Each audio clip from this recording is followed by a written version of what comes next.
tuturo ko sa inyo yung pinaka-latest and easiest way for you to remember the concept of your COVID-19.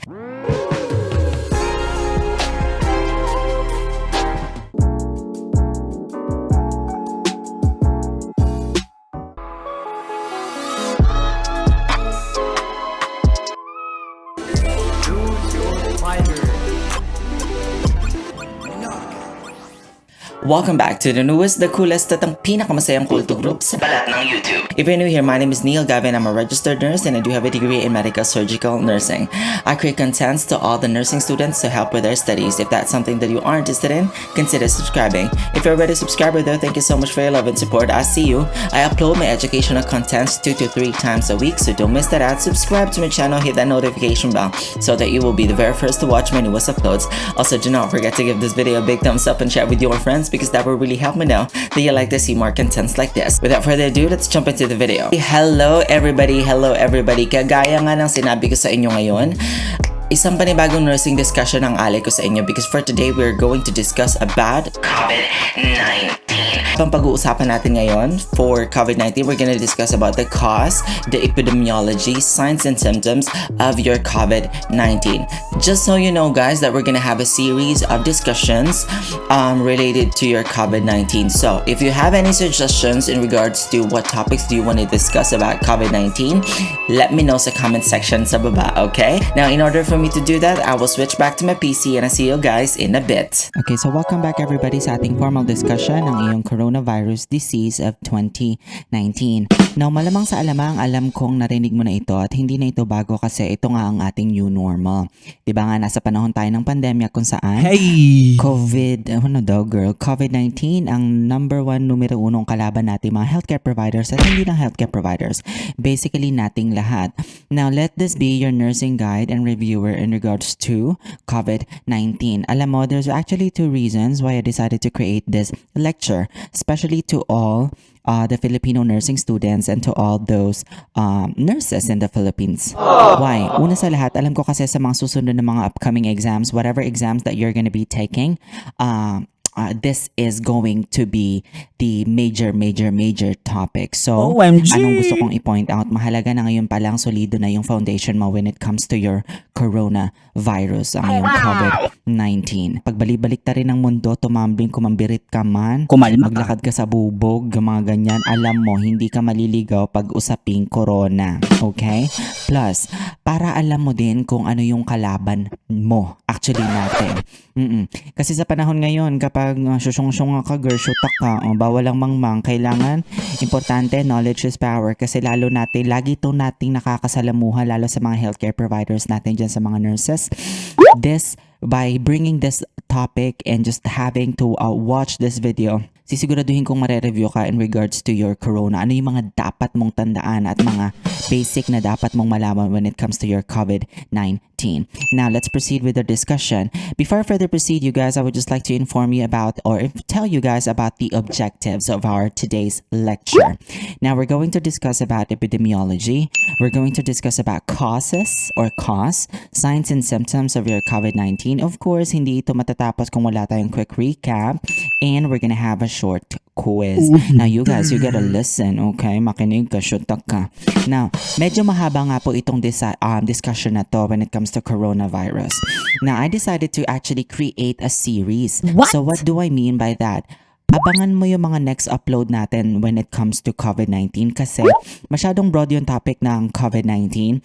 And to be honest, nahirapan din ako sa pag-formulate ng discussion. Why? Unang-una sa lahat, yung mga updates, nag-change sila. Yung figures ng COVID-19 ay hindi pa talaga solido. Wala pa rin tayong a proven medication for COVID-19. Marami pang mga bagay na hindi pa talaga natin alam when it comes to COVID-19 because itong pandemic na to is still going on. It's still happening. Now, sa mga upcoming nating videos, you guys, we're gonna discuss about the diagnosis of your COVID-19, pathophysiology, treatment, prevention, nursing management, and marami pang iba. So please show me some love, subscribe to my channel, and please share this to all the healthcare providers in the Philippines, okay? Lalo na yung mga nursing students natin dyan. Shoutout sa inyo. Nakagaya nga ng sabi ko sa inyo kanina, medyo na-pressure ako and when it comes to nabombard ako ng mga information habang ginagawa ko tong lecture na to. Why? Well, like I said, there's a lot of information. If you're gonna look up coronavirus or COVID-19 in the internet, you will encounter tons and tons, if not millions of resources. Sa YouTube pa lang, marami ka nang makikitang resources na nagto-talk about sa corona o sa ating COVID-19. At hindi lahat ng information na makikita mo doon, mauunawaan mo. At hindi lahat doon ay tama. Yung iba doon hoax, yung iba doon, I'm sorry, pero iba doon hoax, yung iba doon outdated na information. So the pressure really from on my end is really coming from giving you the most accurate, the most helpful, and the most correct information, up-to-date information for you to use as your reviewer. So yun lang, na-share ko lang naman. So ready ka na? Huminga ka girl ha, mahaba ito. How are you to Now, find out? we're gonna discuss about epidemiology. Part yun ng ating objective. Why do we need to discuss epidemiology? You guys, we all know that in epidemiology, we study the incidence, the distribution, the possible control of diseases and other factors relating to your COVID-19. This is very important, you guys, because by studying the epidemiology of COVID-19, we'll be able to know how many people are infected. Is there any possible management to control this pandemic? How many countries are being infected? Those kind of stuff. The etiology, the reason, the root cause of this pandemic. So, yun tatalakayin natin yun dito sa ating epidemiology. Okay. Now, you guys, pag sinabi natin coronavirus, alam nyo ba na ito ay typically benign? Yes. Don't get me wrong when I say coronavirus is typically benign. When I say benign, ibig sabihin harmless. Hindi siya nakamamatay. Hala siya. Kailan siya hindi nakakamatay or kailan siya benign? When it's just circulating amongst humans. Lover! Anong ibig sabihin nun? Kapag ang coronavirus ay human-to-human transmission, H to H, human to human, your coronavirus is typically benign. Right?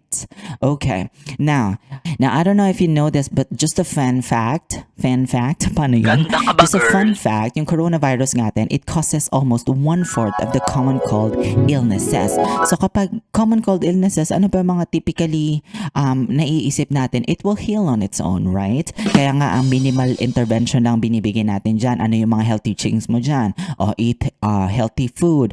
You encourage your patient to rest well, at least 8 to 10 hours of sleep, and then you take multivitamins, and then when your symptoms persist, you consult a doctor because yung ating coronavirus, it will heal on its own. Now, sinasabi ko, baka rin tumataas ang kilay mo, bakit meron tayong pandemya ngayon? Gigil ako sa'yo. Ano nga ba tong pandemya natin ngayon? Sabi mo hindi nakamamatay, benign ka pa dyan. Bakit may pandemic? Ba't ang daming cases? Guys, the moment that coronavirus becomes really dangerous is kapag meron ng natural animal reservoir na involved, such as your bats and your pangolins. Huwag kang mag-alala kasi sa mga susunod nating slides, pag-aaralan natin yan. Again, I just want you to point, don't get me wrong when I say coronavirus is not dangerous. Ano makikita mo dito? Balikan lang natin yung slide na to. Nakikita mo, may hayop ba dyan? Dito? Wala, 'di ba? Puro tao 'yan, mems. Human to human transmission, your coronavirus is typically benign. When is the time that it becomes really dangerous? Kapag meron ng animal reservoir na involved. Getching? Okay. So para malaman natin talaga itong coronavirus na to, ano ba, para ma-point out ko sa'yo at maunawaan mo kung bakit nagkakaroon ng pambihira o mas mabagsik na effect when it comes to may mga animal reservoir na involved. We will discuss the zoonotic effect of COVID-19 and relate it with the past corona diseases we had for the past years. OMG! Now, you guys, if you don't know zoonosis, this is actually defined as an infectious disease caused by a pathogen. Ano-ano ba yung mga pathogen natin, moms? Nandyan na yung bacterium, nandyan na yung virus, nandyan na yung parasite and prion. Now, when these pathogens transferred from a non-human animal, yung ating animals, lagyan ko na lang dito, animals, to whom? To where? To humans. that's the time that they become very dangerous. Now, typically, the first infected human transmits the infectious agent to at least one other human who in turn infects others. So yun nga yung nangyari sa ating coronavirus. Huwag ka mag-alala kasi papaliwanag ko sa yan sa mga susunod nating slide. Ha, Bebe Loves Calmer? Hey! Okay. Now, para maintindihan natin to, talakayan natin yung mga previous outbreaks natin na may kinalaman sa mga kahayupan at bituin. Okay. Naalala mo to sa SARS? Ano to si SARS? Kailan to? Noong 2002. Anong ibig sabihin ng SARS mo? Severe Acute Respiratory Syndrome. Naalala mo tong outbreak na to? Ano yung theory? This one actually started saan? Sa bats. Tapos, yung coronavirus na transfer saan? Sa civets. Hala! Tapos, nagstay ng panandalian sa civets or for some time. And then from the civets, the coronavirus is transmitted to humans. Okay? Now, naalala mo to? Sino to? Si MERS. Kailan to? Outbreak to noong 2012. Ano ibig sabihin ng MERS mo? Middle Eastern Respiratory Syndrome. Kailan to? Noong 2012. Ang theory galing din siya sa bats. Yung coronavirus na transfer from bats to camels. And then from camels, it kind of like stay in the camels for quite some time. And then it was then transmitted to humans. Okay?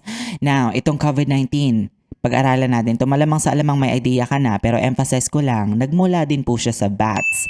And then yung coronavirus, there's actually a theory that the coronavirus circulated for quite some time sa ating mga bats, and then it was for unknown reason na hindi pa rin natin alam na transfer yung coronavirus from bats to what? Your pangolins. You know that pangolins are endangered species, right? Now, kaya hindi mahanap yung link, you know, I think this is something to do with animal trafficking. Alam mo naman, mga endangered species, ito mga animal na ito ay ini-smuggle yan, diba? Pero I'm not really quite sure. If you know the answer though, you put it down on the comment section below. But based on the theory, based on WHO, this is what happened. So the coronavirus was stayed for quite some time sa mga pangolins after being transferred from bats. And then from pangolins, it was then transmitted to us humans. Okay. So, anong gusto kong ipakita sa inyo sa illustration na to? Tingnan mo. Wala ka bang napapansin? Hala. Wala ka napapansin? Laging merong primary host, PH. Pasensya na po sa penmanship ko ha. At meron din tayong intermediate host, IH. Bago talaga pumunta sa mga katauhan. Okay? May primary host, may intermediate host, at meron talagang humans bago ma-transfer sa tao. Magkamukha sila actually, lalong-lalo na sa primary host. Tingnan mo, lahat sila bats.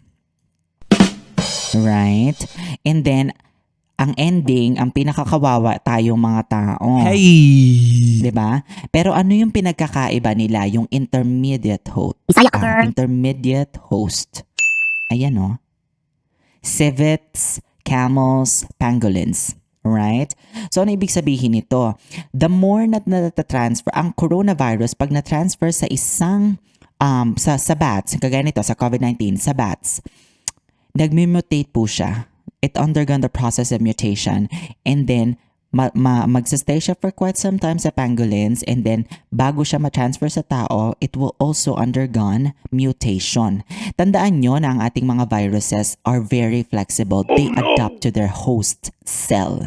Kumbaga, yun yung isa sa mga deadly characteristics ng ating mga viruses, because it can alter the cells, the RNA, the DNAs of your of your host cell. Kaya dun sila deadly. It adapts in a way that it will somehow mimics, or yung iba ay talagang ina-alter yung genetical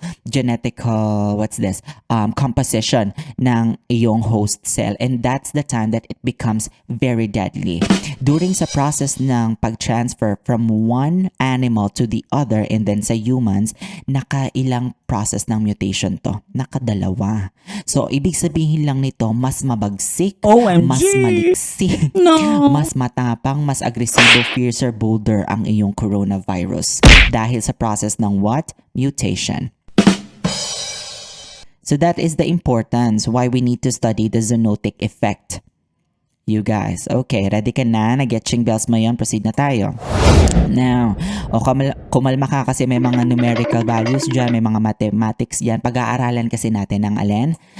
Ang case fatality rate. Familiar ka ba dito? Narinig mo na ba to? Itong case fatality rate. You guys, pag sinabi mong case fatality rate, sa ibang mga discussion, sa ibang mga articles, mga libro, mababasa mo siya at makikita mo rin siya as what? Case fatality risk. At meron pang isa, case fatality ratio. But I want you to understand, case fatality rate, case fatality rate, ratio, and risk, iisa lang yan. Iisa lang ang ibig sabihin nila. Now, why do we need to study the case fatality rate, you guys? This is actually a good indicator when you talk about epidemiology. Hindi mo pwedeng lagpasan itong case fatality rate na to. By the way, this is actually, ang unit of measurement nito is percentage. Hindi mo pwedeng hindi ma-discuss at hapyapon pagdaanan ang case fatality rate. Why? Because this is actually a good indicator of what?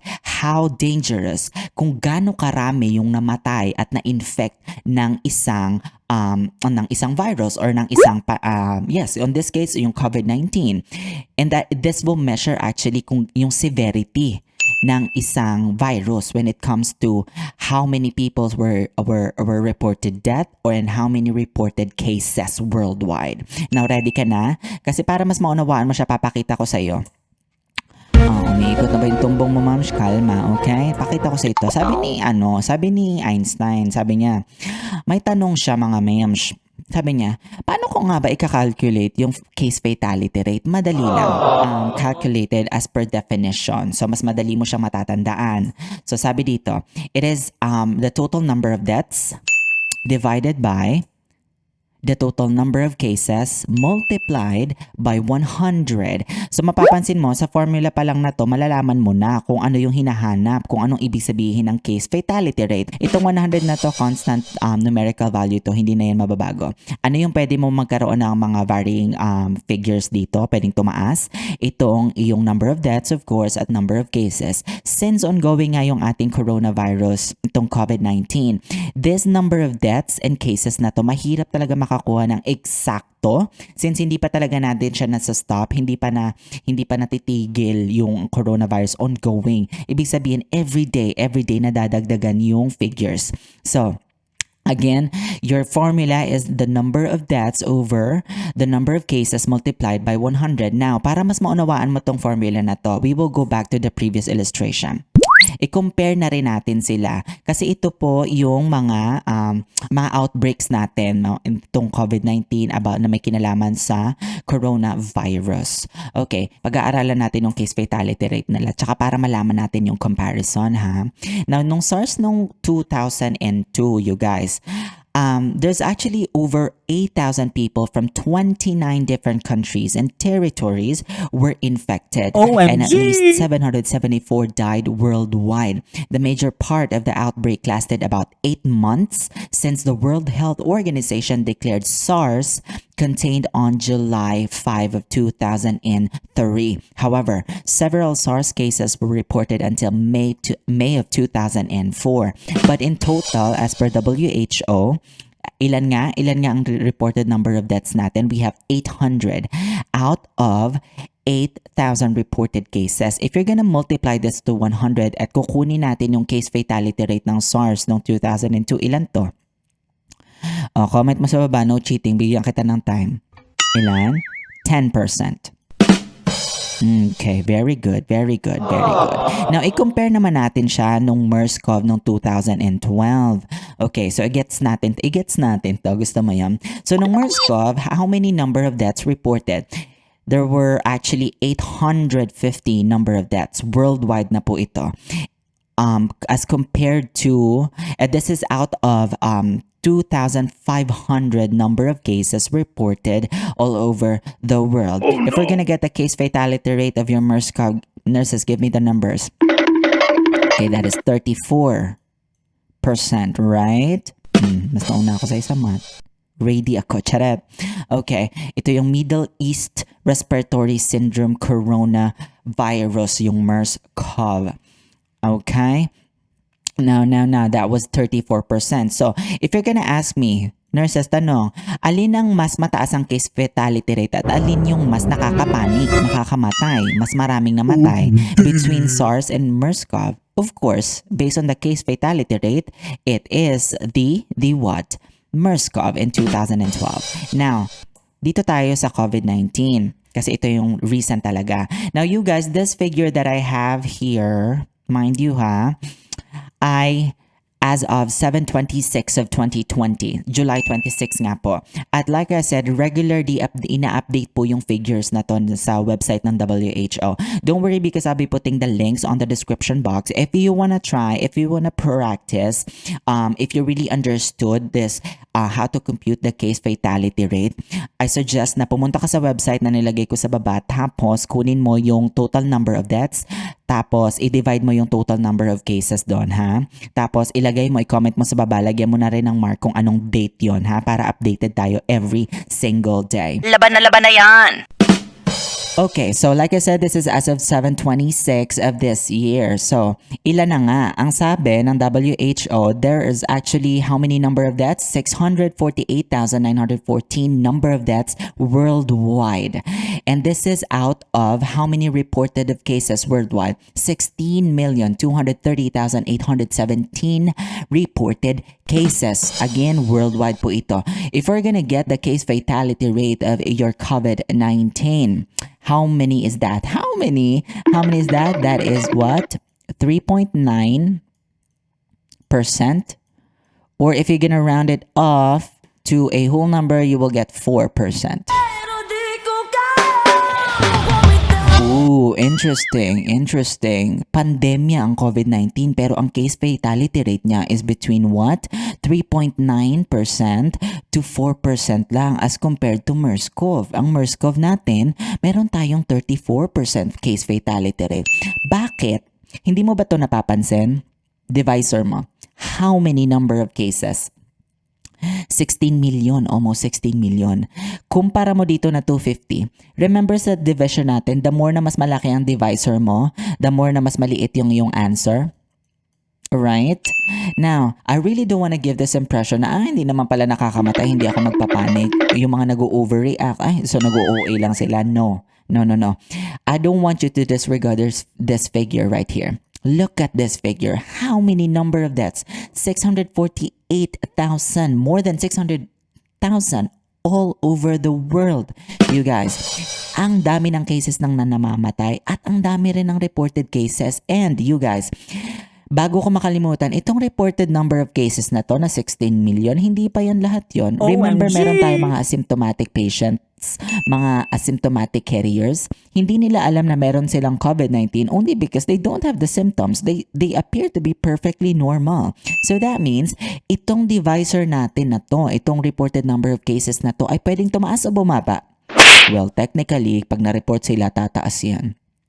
So meaning, itong ating case fatality rate is still pwede pa yung bumaba. Depende na lang siguro dito kung tataas pa rin tong number of deaths. But technically, ito po ang ating updated case fatality rate of COVID-19 as of 7/26 of this year.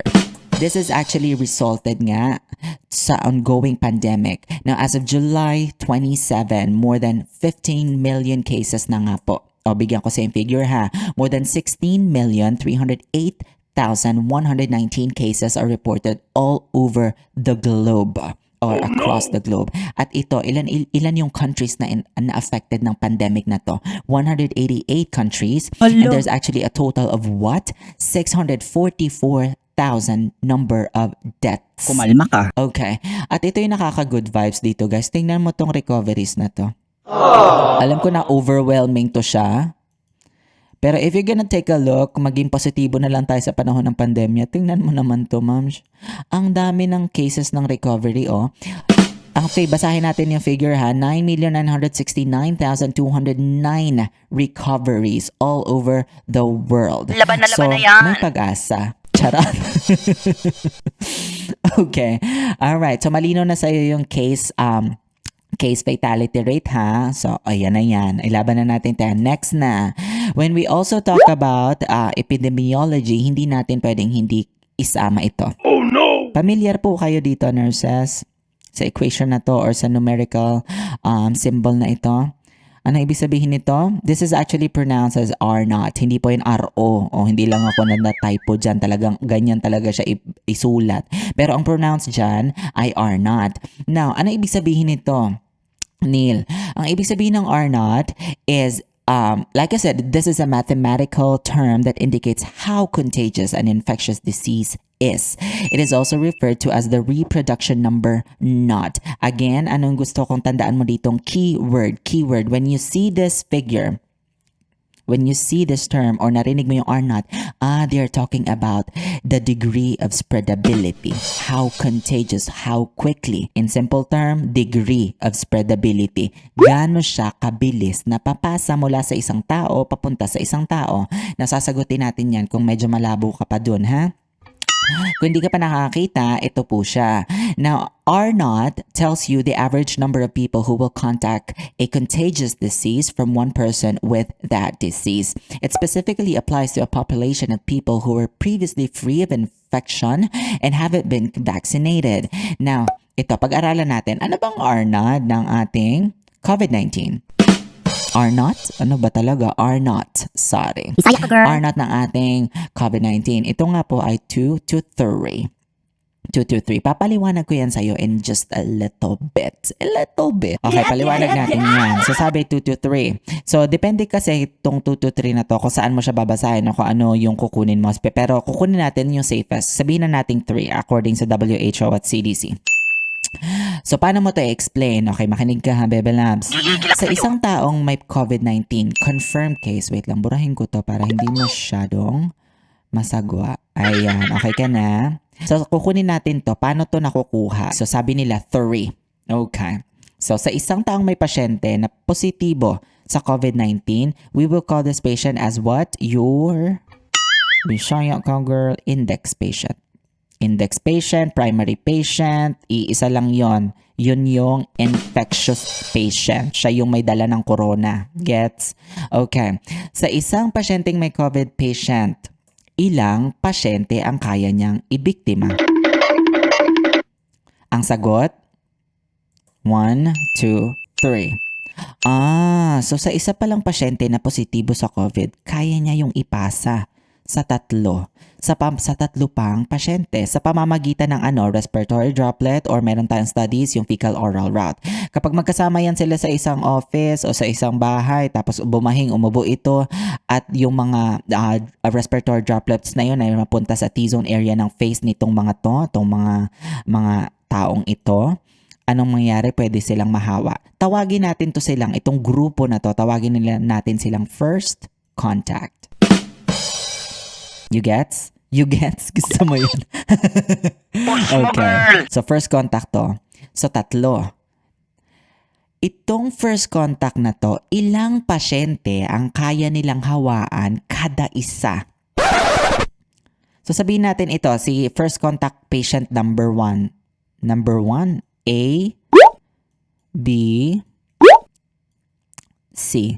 So, first contact A, first contact B, first contact C. Ilan ang kayang hawaang pasyente ni first contact A? Oh no! Bilangin natin, 1, 2, 3. Tama? So, si first contact A, ilang pasyente kaya niyang hawaan? 3 agad. Uy, mais ka. So, kung ito total mo, kung kada itong mga first contact na to, itong 3 first contact na to, kung kaya nilang maghawa talaga, maghawa ng 3 pasyente sa isa sa kanila, ilan lahat yon in total? Oh, nurse ka nga. Kinabahan ka sa math, ma'am. Huwag ka maglala. I got you, baby. Ilan lahat ng total? 9. So, lagyan natin ito ng bilang. Mula sa isa, naging 3. Naging 9. Kung bibilangin mo to, kung sinasabi natin na kada itong, by the way, this line, we will call them second contact.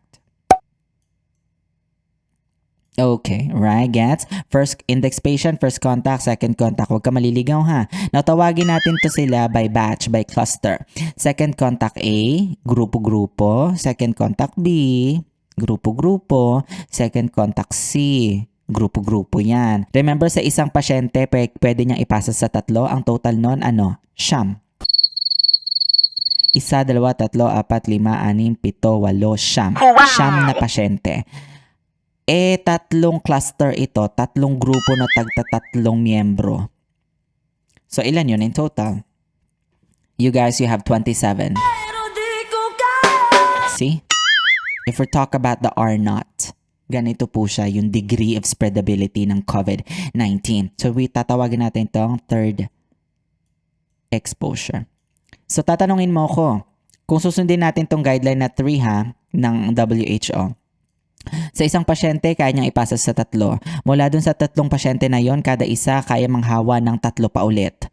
Mula doon sa second contact, mula doon sa 3 batch ng second contact, na kada isang grupo kada isang grupo may 3 miyembro. Yung kada isang miyembro na yon kaya manghawa ng 3. I-times mo yun sa 3, you will get 9. 9 times 3 clusters, itong cluster mo ng second batch, you will get 27. Tatanungin mo ko, so ano ibig sabihin nito? Mataas, mababa, or flatline, stagnant, yung iyong R0 sa COVID-19. Itong 2 to 3 na to, mataas o mababa? Opo, pakabilis po, nagmamadali po tayo, opo. That means mataas. Nakita mo tong figures na to, mems? 1, 3, 9, 27. Nagets mo yan? Mataas po siya, mams. Mataas siya. Ganon kabilis mapasa ang COVID-19. Mapansin mo, pa-pyramid sila. Scammer sila, mems. Nagigil ako. So, again mabilis mapasa R0 ng iyong COVID-19 is mataas. Okay, tandaan mo yan. Now, for you to better understand this, we're gonna have a comparison of the R0 of COVID-19 versus the R0 of your influenza, yung flu. Okay, para lang to talaga mas lalo nating ma-appreciate. So, sa influenza, sinasabi natin na sa isang taong may influenza, kaya niya yung ipasa. Sa ilang pasyente? Sa isa. Mula dito sa first contact na to, remember this is your index patient. This is your primary first contact. Ilan ang kaya niyang pasahan? Yung downline niya. Isa. Di wow. So, this is your second contact. So, ano mapapansin mo? Isa. Tatanungin kita, ano ang R0 ng influenza? Is it high? Is it low? Or is it stagnant? Same all throughout. Walang changes. Isa. Compared mo dito sa COVID na may value ka dito na 1, 3, pansin mo increase, 9, 27. Ito ay stagnant, meaning flatline. Hindi siya tumataas. Yun lang siya. Kasi 1:1. Pero ito, 1:3. Parang ganun yung ratio niya, moms. Ngayon, para mas ma-appreciate mo, isa pa ulit na illustration. Kalma ka, ha? Na sinabi natin, ang R0 ng COVID-19 ay you guys? R0 ng COVID-19, anong sabi natin? Paano natin siya dinescribe? Exponential increase. Now, if you're gonna put that on a line graph dito sa ating, let me change my cursor really quick. Okay. Ito ang yung X and Y axis. Alright, okay. Kalma, hindi tayo mathematics yan, but I just really want you to listen to me very carefully. Okay, bear with me. I prove to you, okay, na madali lang siya. Okay. Now, sinabi natin exponential increase. Kung ilaline graph natin siya, ano yung tsura niya? Ganito. Tingnan mo, exponential increase. From 1 to 3 to 9 to 27, kaya nag-i-increase. Ikukumpara natin siya sa R0 ng influenza. Ano ang description natin ng R0 ng influenza? Flatline. So, paano natin siya ilalagay sa X and Y axis mo? Ganyan. So, ano bang malamang kapag nakikinig ka ng discussion sa CNN, sa mga podcast, sa YouTube, o kaya sa balita, lagi mo naririnig itong curve, increasing curve, decreasing the curve. Ito po yung pinag-uusapan nila, you guys. yung R0. Kasi ang goal natin sa COVID-19 says exponential increase, you wanna lower it down. Gusto mo na ang line na ito from exponential increase ay maging what? Ganito, bumaba. Right? Kasi this line or this R0, kapag bumaba itong increase na to, itong degree of spreadability ng COVID-19, that means that you're also lowering the number of cases and the number of deaths. Tama. So ano yung main goal natin? The goal is to decrease the curve. Ito na yung term, decrease the curve. Decrease the curve. Lagi mo yan nakikita. Lagi mo yung naririnig, mems. Kaya pala natin pinapractice ang social distancing. Lagi nating nilalagay yung emphasis ng social distancing at nilalagay natin sa isolation yung mga pasyenteng infected para hindi na sila makapanghawa pa. Kasi in that way, mababawasan natin yung curve. Ano pa? Kaya pala natin pinopromote yung hand washing. Kaya rin tayo nagwe-wear ng PPEs lalo sa mga healthcare providers. At kaya pala importante yung early diagnosis and treatment kasi mas mapapababa natin ang R0 ng COVID-19. Gets? Alright, let's proceed. Another key term naman dito when we talk about epidemiology. Now we're gonna talk about serial interval. Hindi po serial killer, mukha lang yung serial killer kasi ito yung nurse na talagang hindi na nakauwi sa kanila kasi naka-duty na sa ospital. Sa text na lang, nagte-text na lang sila ng jowa niya. Pero this is your serial interval. Ano ba tong serial interval na to? Madalas makikita mo to, SI. Nilalagay sa mga discussion, SI. Now, serial interval is actually a key aspect of the transmission dynamics of corona disease or yung ating COVID-19. Now, up to date, unclear pa rin po ito, you guys. There's still ongoing studies on how are we gonna have a definite numerical value when it comes to your serial interval. So, ano nga ba tong serial interval na to that I'm talking about? Simple lang. This is defined as the time duration between a primary case patient or yung infector having symptom onset and a secondary case patient, yung infectee, having symptom onset. Para mas naunawaan mo, ano daw, hindi niya na-get. Bibigyan ko ito ng illustration. Mag-alala, baby. Now, para mas maunawaan nating lahat, maunawaan mo at magaling madali sa'yo yung serial interval, yung SI natin. Bibigyan kita ng story. Ready ka na?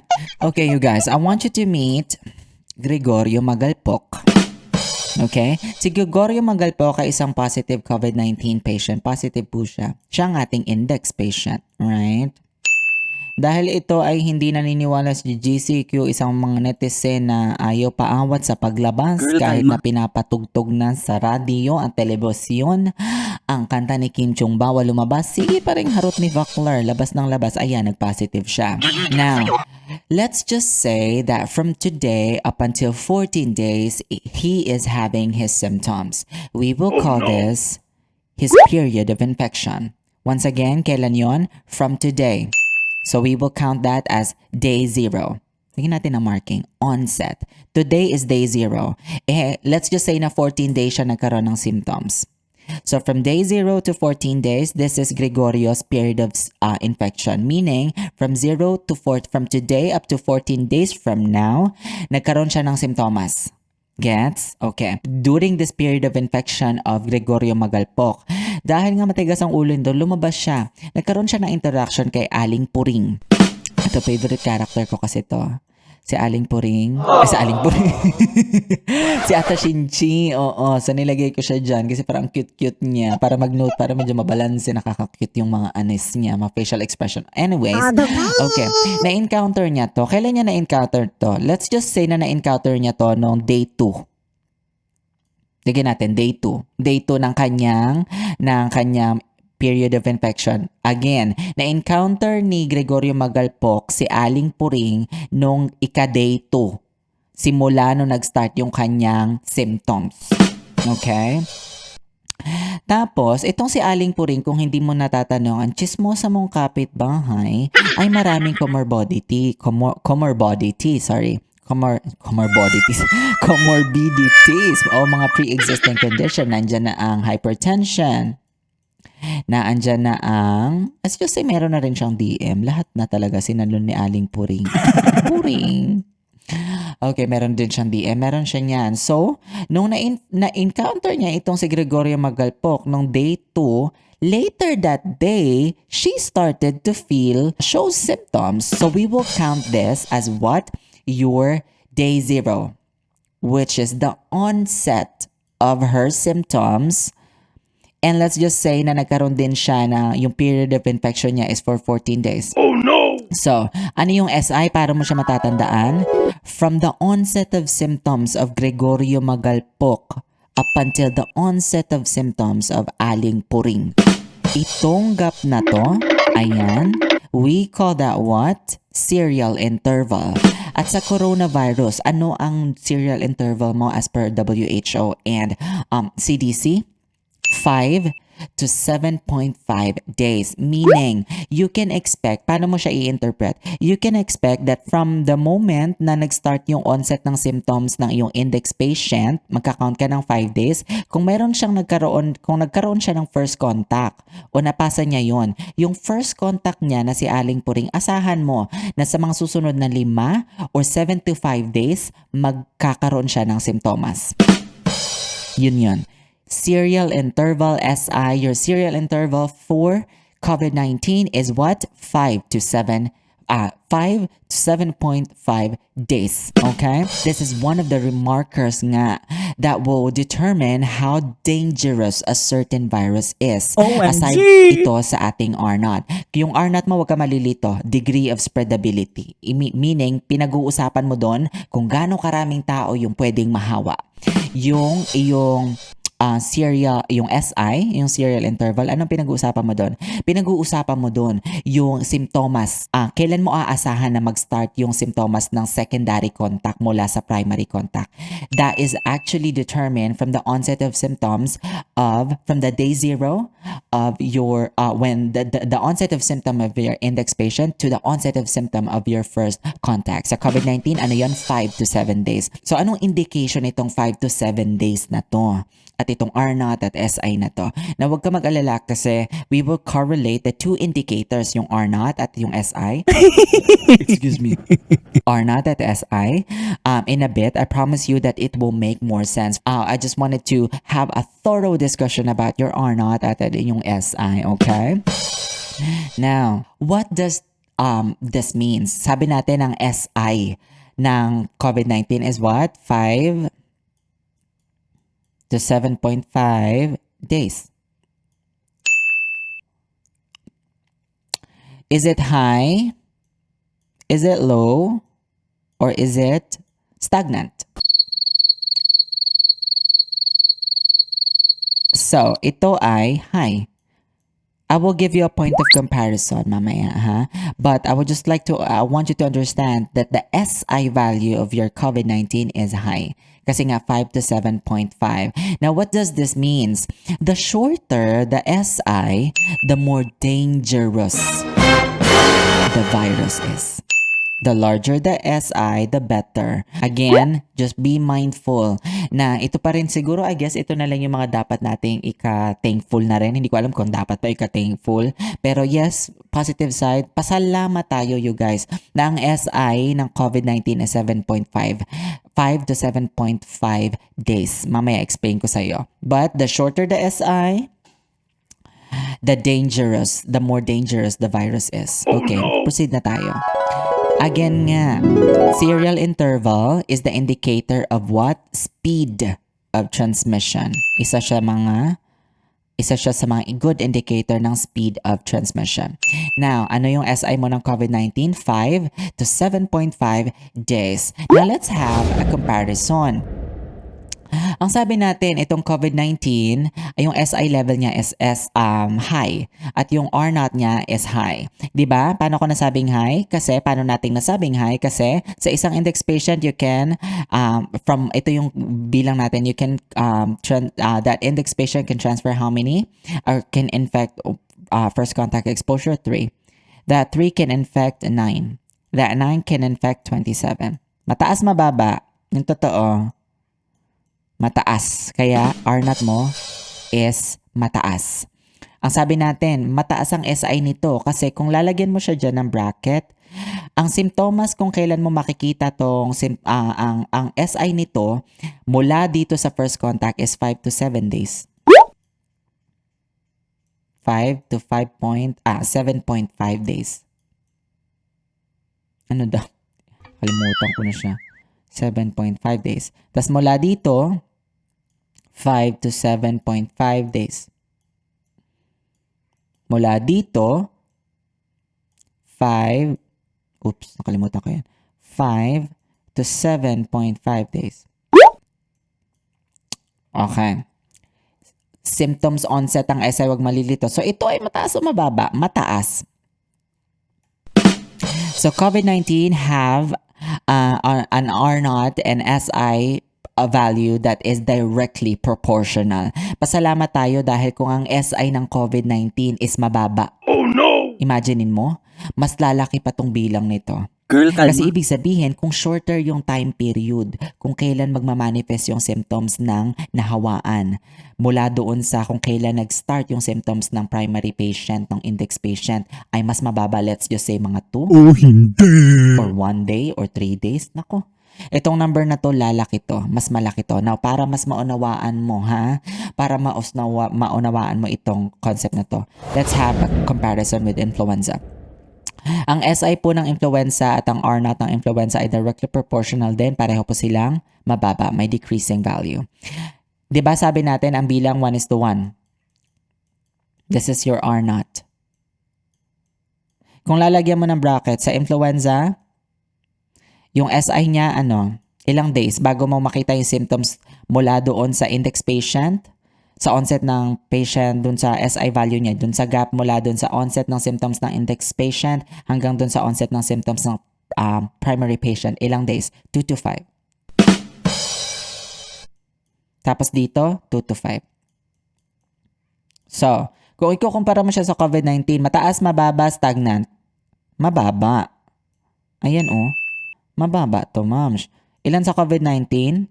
5 to 7.5. Kumpara mo dito, alin na mas mataas? 2 to 5 or 5 to 7.5? Girl, gigigil lang shotak ka. Nag-nurse ka nga. Laban natin yan.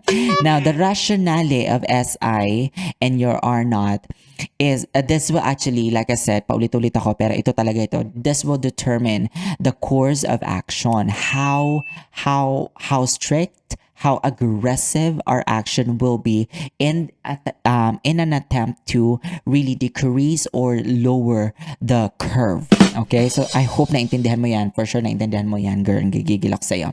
Next, proceed na tayo.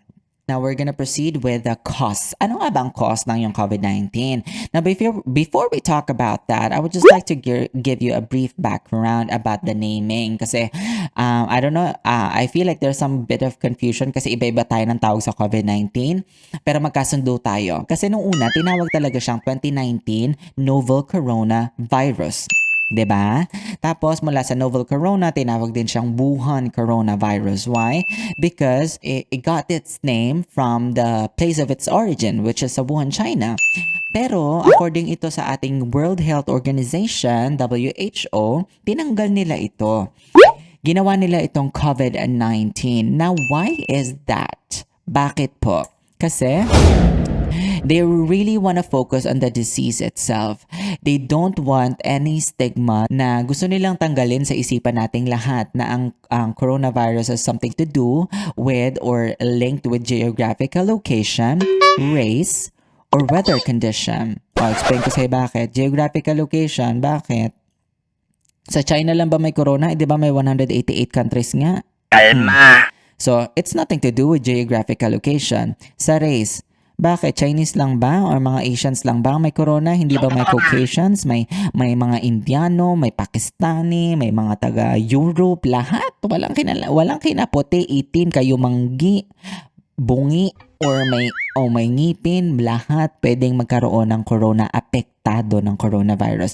Weather condition. So sa may lalamig lang na lugar, sa mga UK, sa mga Europe lang may mga corona, hindi po totoo. Sa Paris lang, hindi.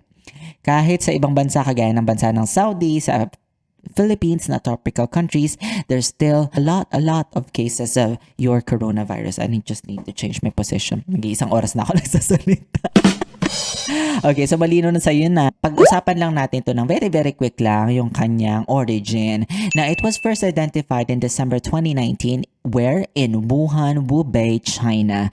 The first confirmed case has been tracked back in November 17 of 2019 pa in Hubei. Na kung mapapansin mo, itong Wuhan, China, nako, malaki pa ata ang QC dito, mems. Napakaliit lang niyang probinsya. Pero ano nangyari ngayon? Kumalat yung coronavirus. Oh, hindi. Kalat siya hindi lang siya sa China, sa iba-ibang panig ng mundo, mems. Pakalat-kalat na siya, mems. So mula sa maliit na to, na probinsya na to sa China, kumalat na siya all over the world. Now, so what is the cause of your coronavirus? Ito siya, oh. To give you the specific answer, it is your SARS-CoV-2. SARS-CoV-2. Okay? Now, corona disease of 2019 or yung ating ang COVID-19 is an infectious disease caused by severe acute respiratory syndrome coronavirus 2 or ating SARS-CoV-2. This is because it is genetically similar to what? To the SARS coronavirus, which is responsible to the SARS outbreak when in 2002. So marami nga pong strains yung coronavirus at isa po yung SARS-CoV-2 doon. Mapapansin mo, balikan lang natin, i-brush up lang natin to, pahapyapan lang natin tong structure nitong coronavirus. Nakita mo tong mga spikes niya. Pag tiningnan mo daw yan sa microscope, ano makikita mo? It resembles a crown. Kaya tinawag siyang dati kilala din siya sa tawag na coronavirus. Corona kasi it resembles a crown. Now, it is genetically linked saan? Sa yung SARS coronavirus na outbreak noong 2002 kasi genetically similar sila. Kung papansinin mo itong picture na to o itong microscopic picture na itong tawag dito anatomy talaga. Anatomy na yung SARS-CoV-2, mapapansin mo to, oh. It has this what we call positive single-stranded RNA. Guys, sa pathophysiology, i-discuss natin yan. Huwag ka mag-alala. Kaya abangan mo yon ha. Abangan mo yon. I'm sure na gagalingan ko yung paghahandaan ko yung para mas lalo mong maintindihan at magamit mo sa pag-aaral mo. Okay? Now, ano pa mga structures niya? Ito, oh. Nakikita mo yan? Ito mga parang spikes na yan. We call that S-spike. Yan po ay mga protein spike. Again, sa pathophysiology, i-discuss natin yan. Ano nga ba yung mga silbi ng spike na yan? Kung may silbi naman yung hayop na yan, bakit kare-karo ng silbi yan? Pero pag-aaralan natin yan sa ating mga susunod na series, okay? Now, let's proceed. Now, we're done with the cause. We're now down to signs and symptoms. Okay. Now, hinati ko nga po itong signs and symptoms based on sa commonality o yung appearance nila or kung alin yung mas commonly na lumalabas. Hinati ko siya sa tatlo. Yung most common, less common, and serious symptoms. Okay, let's discuss first about the common symptoms. Bakit importante na alam mo itong mga common na to? Kasi automatically, ma-aware ka na you can, although ang mga pasyente ngayon sa Pilipinas ay talaga, or not just, I believe hindi lang sa Pilipinas, lahat ng tao, lahat ng pasyente tinitreat once they come to the facility or to the healthcare facility, they're treated as what? PUI. You know? So kapag alam mo itong mga simptomas na to, you guys, ma-alert ka. Ano ba itong mga common symptoms na to? Of course, you have your fever. You have your dry cough. And you have your tiredness. Ito, yung tatlong pinaka-most common na halos karamihan ng mga pasyente ayon sa studies ng WHO ay nag-manifest ng ganitong simptomas. Kaya be familiar with this. Now, I just wanted to talk about fever. Go. Really quick. Fever to bakit? Viral infection to, asahan mo may fever. Tama? So, when we talk about fever, nurses, hindi mo lang pwedeng basta-basta sabihin na may lagnat siya. Ganon. Mais ka. You need to give figures. You need to be very specific with your figures. Ano bang normal value ng iyong body temperature? Sige nga, comment down below. Bigyan mo na kita ng mga 1 second. 1 second talaga. Sige mga 2 seconds. Inom lang tubig. Balikan kita.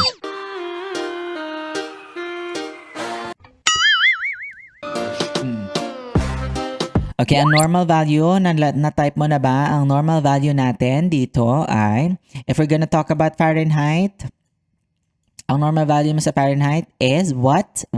97, from 97 degrees Fahrenheit to what? 99 degrees Fahrenheit. If we're gonna talk about Celsius, anong normal value mo? Nurses, anong normal value mo? Mais kayo, shoot ka. 36.1 to what? 37.2. Bakit mahalaga na alam mo yung normal values mo when it comes to your body temperature? Kasi nga, isa nga ito sa mga common symptoms. Hindi mo lang pwedeng tanggapin sa pasyente mo na pakiramdam niya nilalagnat siya. Feverish feeling is different from fever. Okay? When you say fever, dapat merong kanyang figures. So, dapat alam mo to. Ano yung acceptable value? Kailan mo masasabi na ang pasyente mo may fever? Kapag, what? Lagay ko siya dito. 100.4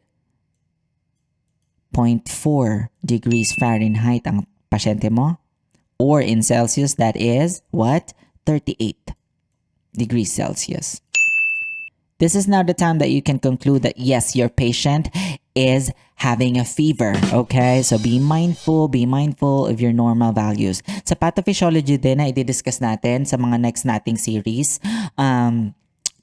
about sa coronavirus, i-discuss natin yan kung paano diba sa pathophysiology, dinidiscuss kung paano nagkaroon ng fever, bakit nagkakaroon ng dry cough, tiredness, blah blah blah blah blah blah. Abangan mo yun, beb, okay? Now, let's proceed.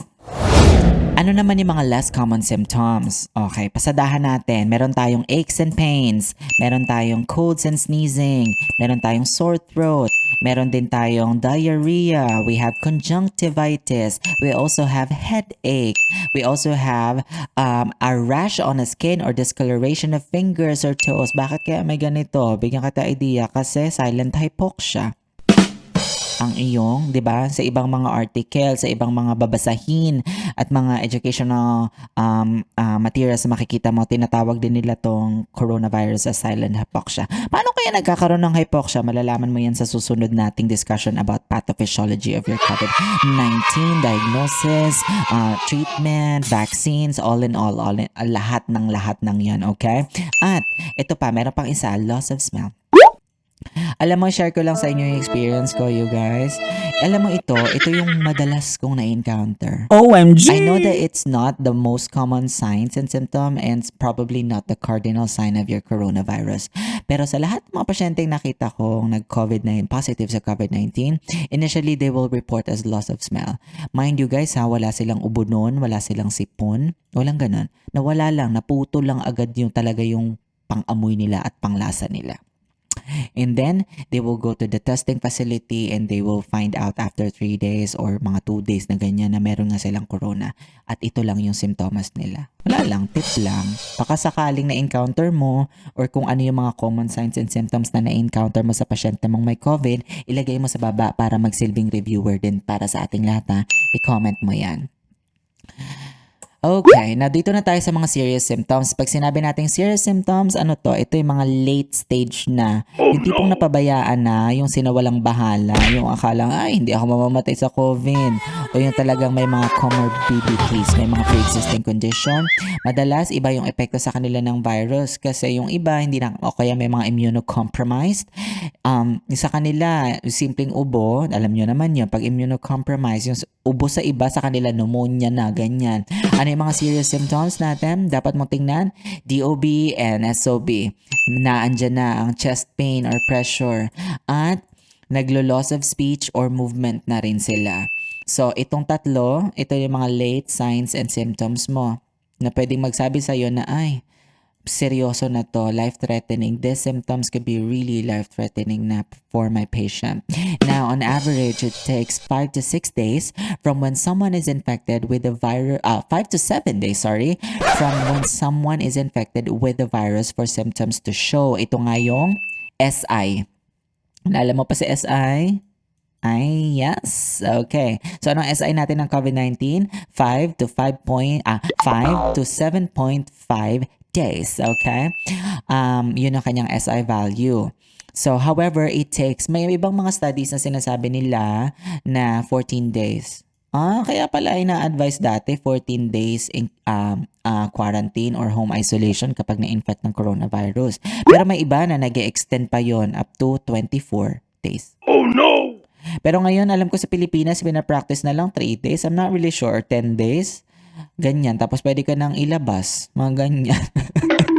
Ewan ko bakit nila niliitan. Gigigil ako. Okay, now just to give you a clear picture in terms of the commonality, yung how common those symptoms are in terms of percentage, I will give you this table. So sa fever, meron kang 83 to 99% na nag-report na meron silang fever. Out of all the corona cases, meron ito 83 to 99%. So meaning, ito nga ang pinaka-common. Viral infection po ang COVID-19, kaya asahan mo may fever. Cough, yes, merong cough kasi ang tinitira nito ang iyong respiratory tract. So 59 to 82% of patients all over the globe, across the globe, reported that they have these symptoms. Loss of appetite, 40 to 84%. Fatigue, 44 to 70%. SOB, 31 to 40%. Coughing up of sputum, yung 28 to 33%. Muscle aches and pains, 11 to 35%. Kaloka Tapos ka. na pala tayo, you guys. Malapit na tayong maghapon. Yes. Okay, ready ka na? Kasi magre-review na tayo. Uminom-inom ka muna ng tubig dyan. Magkape-kape ka muna. I-lover na natin to, ha? Laban na yan. Okay. Para mas lalo mo siyang maintindihan, i-brush up natin siya ng isang mabilisan. Okay. We talk initially about epidemiology. Now, sabi ko kanina, ang coronavirus mo typically benign when kapag human-to-human transmission lang. Kailan nga po ulit siya nagiging dangerous at nag-undergo ng mutation at mas nagiging harmful or deadly kapag meron ng natural animal reservoir causes mutation of the virus. Meron na tayong kahayupan na involvement. Remember, inaral natin yung zoonotic effects, yung zoonosis ng COVID-19. O, balikan natin ng mabilis. COVID-19, saan siya nag-originate? Sa bats. Theory says na there's some coronavirus that circulates amongst bats.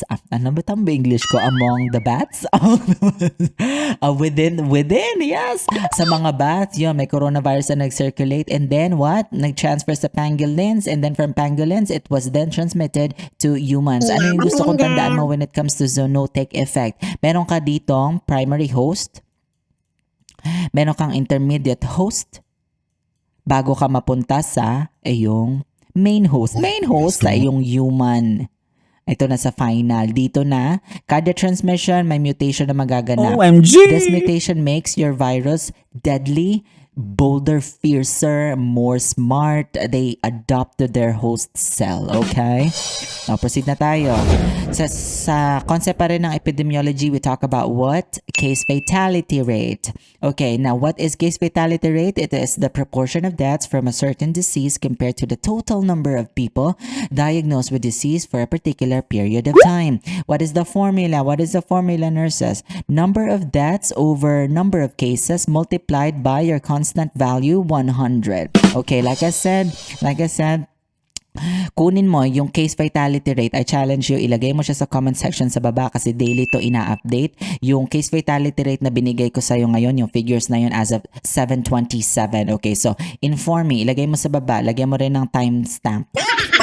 Ng date kung kailan siya, ha? Okay, now let's proceed. Sino nga ulit to? Kilala mo to? Gigigil ako sa'yo, shutak ka. Okay, ito si yung R0. Now, what is R0? It is the number that represents how quickly a contagious disease disease, degree of spreadability. Gaano siya kabilis nahahawa? Para mas matandaan mo.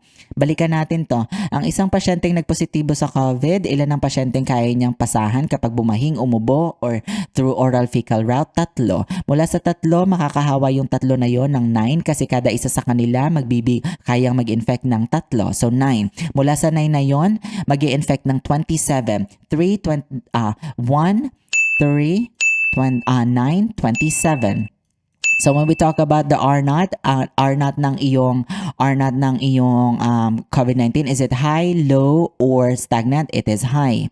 So ano nga ang R naught ng iyong COVID-19? It is said to be 2 to 3. But in this demonstration, we use 3. Okay? As per CDC and WHO yan. Ano ang goal natin sa R naught? Kailangan nating mapababa ang curve. And how are we gonna do that? We put emphasis on social distancing and isolate those patients who's been COVID with coronavirus para hindi na sila maka-infect. Practice hand washing. Healthcare providers and people should start using their PPEs properly, and early diagnosis and treatment nga po. Now, last thing that we talk about epidemiology, naalala mo pa to, si SI, si Aling Puring, at iyong si Gregorio Magalpo. Ayan nga siya. Ano nga kasi itong gap na to, guys? Sino nga ulit kasi ito?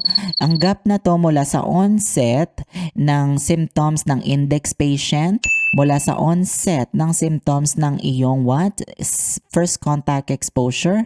Ang tawag sa gap na yan ay what? Serial interval. That is your SI. Ano nga ulit ang SI ng iyong COVID-19? It is said to be, as per WHO and CDC, 5 to 7.5 days, which means kung 7.5 days or 5 to 7.5 days from the onset of symptoms of your index patient, you can expect that the first contact exposure will manifest his or her symptoms between 5 to 7.5 days.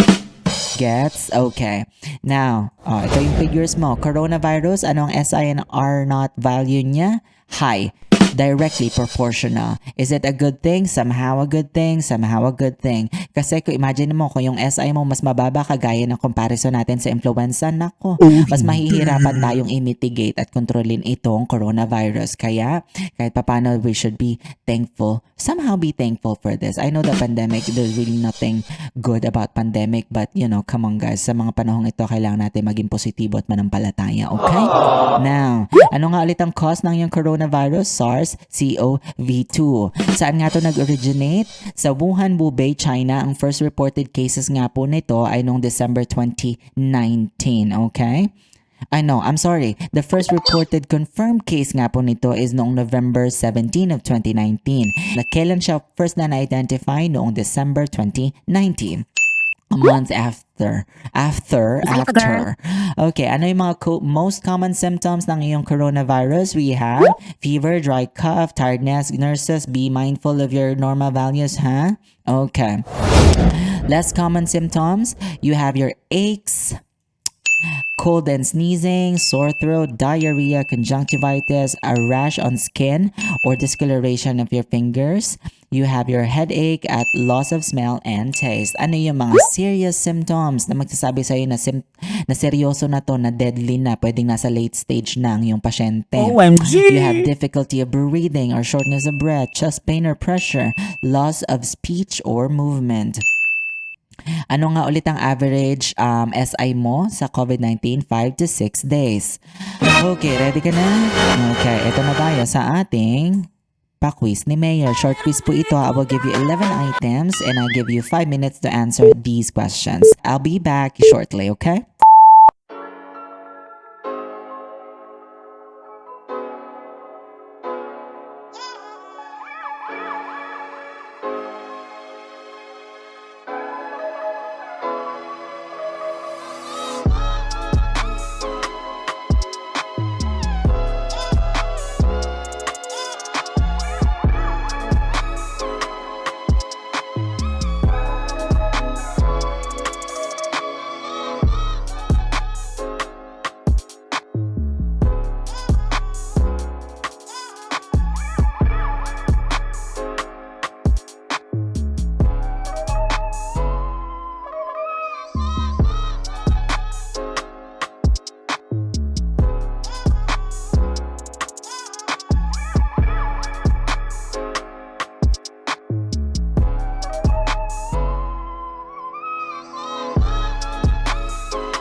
Okay, ready ka na? Okay, welcome back. Kumusta ang exam? Kumusta yung quiz? Okay, na-enjoy mo ba tong quiz na to? Kung na-enjoy mo, comment mo sa baba, ha? Now, before we rationalize this, you guys, i-comment nyo naman sa baba kung ano yung mga coronavirus na gusto nyo, coronavirus-related topics na gusto nyo gawa natin, ha? Kasi meron ako mga naka-line up. Pero baka may ma-miss ako or gusto mong bigyan natin ng discussion, i-comment mo sa baba. At please patulong naman ako, pa-spread naman itong video na to, ha? Para sa inyo to at para sa ating lahat, actually. Now, simulan na natin yung rationalization, ha? Let's start with question number 1. Sabi, which statement about the coronavirus is incorrect? Ano to? Negative statement. Is it A, coronavirus is a term used to describe a large group of viruses that cause respiratory symptoms? B, MERS, SARS, and COVID-19 are types of coronaviruses. C, coronaviruses are rarely zoonotic in transmission. Or D, coronavirus is contagious. What is the answer? C. Ay, yes. C, bakit? Okay. Coronavirus are zoonotic in transmission. This means that they are spread from animals to humans. Once this happens, the virus can be spread from human to human. All the other statements are true about the coronavirus. Again, the answer is C. Tiniskas natin tong zoonotic effect na to. Huwag mo sabihin na mali ka dito. Nanggigigil ako sa shootak ka. Okay, number 2. Question: when the virus is transmitted from an animal to a human, this is termed as what? Mammalian event, zoonotic spillover event, interspecies transmission event, intraspecies spillover event. The answer B. Gigigil ako sa'yo. Diniscuss natin to. Shuntak ha. Okay, a zoonotic spillover event is when a virus is transmitted from an animal carrying the virus to a human. This is rarely but happen as we have seen in the coronavirus. The answer is B. Number 3, Middle East respiratory syndrome, yung MERS, started in blank and was transmitted from blank to humans. Diniscuss natin to. Nanggigigil ako sa inyo. Naalala nyo si SARS, si MERS, MERS-CoV at si may pa-drawing pa si Mayor. Anong sagot? Answer is what? C. Yes, the answer is C. MERS started in Saudi Arabia and was transmitted from camels to humans. Sorry ha, hindi ko siguro na-discuss itong Saudi Arabia, pero itong camels na-discuss ko to sa inyo. So malamang sa alamang process of elimination, alam mo na agad, camels. Ano ba tong MERS? O di camels. Lahat ba to may camels? Diba? Isa lang naman na may camels. O Saudi Arabia, yan ang ibang sagot dyan. Laverne. Number 4, severe acute respiratory syndrome or SARS started in bansa or lugar and was transmitted from what? And then to humans. Ang sagot, is it A, China, civet cat, China to pangolin, Saudi Arabia to camels, Asia, seafood. Taray ng seafood, mems. Number 4, the answer is what? A. Gigigil ako sa inyo. Process of elimination pa rin yan, mems. Alam mo na ang source ay galing sa civet cat. So, bakit mo sasagutin itong pangolin kahit may China siya? Alam mo yung pangolin saan to? Sa corona. Okay. A severe acute respiratory syndrome SARS started in China and was transmitted from civet cats to humans. Okay. Number 5. COVID-19 started in what country? Anong bansa daw? Ang sabi, anong sagot? Nako, bonus na ito. The answer is A. Okay. Wala nang ibang rasyonale, yun lang talaga yun. Number 6. COVID-19 is genetically similar to what other coronavirus but it's actually a different virus? Ano to? Ano tong number 6 na to? Ang sagot, letter B. Naalala mo yung tinakil natin yung cause ng coronavirus, di ba? Na-touch ko doon. Na-touch talaga. Sinabi ko itong term na to, genetically similar. Right?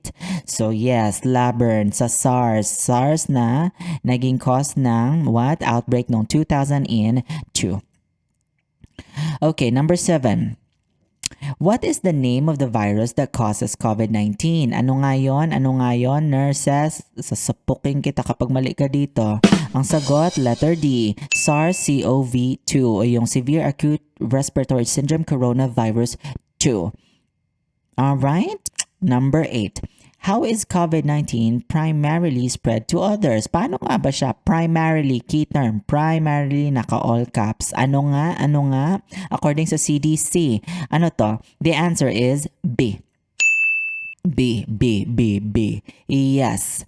COVID-19 is primarily spread to others via respiratory droplets. However, it may be spread via contact to the eyes, nose, and mouth since virus may be able to live on a surface. Pag-aaralan din natin yan sa mga susunod natin, sa mga series ng COVID-19 na educational contents natin.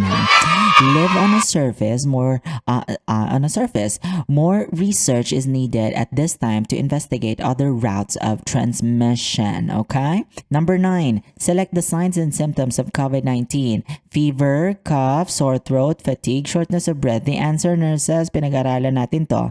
The answer is all of the above. Lahat ito. Diniscuss natin to from most common, less common, to the more serious symptoms. Okay, number 10.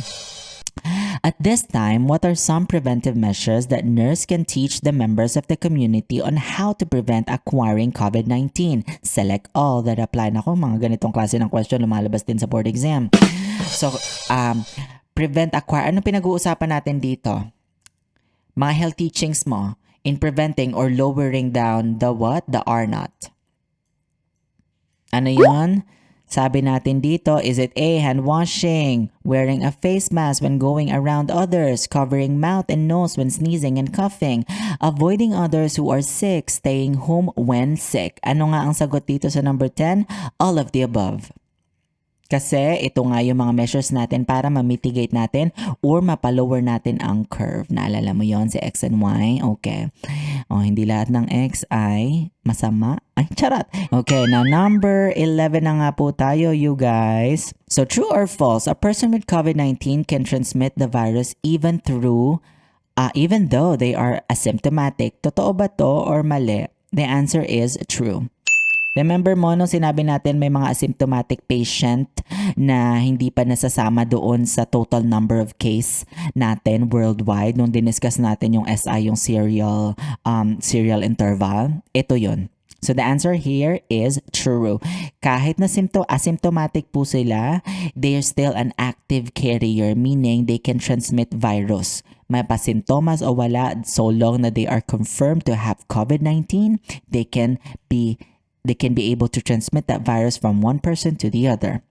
So, ilan sa inyo yung nakakuha ng perfect score, ilagay nyo naman sa Vive. Kung meron ka mga suggestion, mga COVID-19 related topics na gusto mong i-discuss natin dito at sama natin sa ating series, let me know sa baba. Okay, you guys? So, once again, you guys, I wanna thank you so much for watching, and I hope you really learned something out from this. Please like, share, and subscribe this video. And support mo naman yung channel ko. Mag-subscribe ka for more nursing educational contents, ha? And then I'll see you again on our next discussion. Thank you. Thank you so much, you guys, for watching. I hope you enjoyed this one. Help me grow my channel. #TeamCulto. Give this video a big thumbs up and share it with your friends. Let me know what you guys think. You put them down in the comment section below. Also, don't forget to check out the other playlists I created for you. I'll be putting the links on the description box, so simply click this icon button right here. Let's connect. Follow me on all my other social media accounts. Everything is at Neil Gabe. I'll see you again.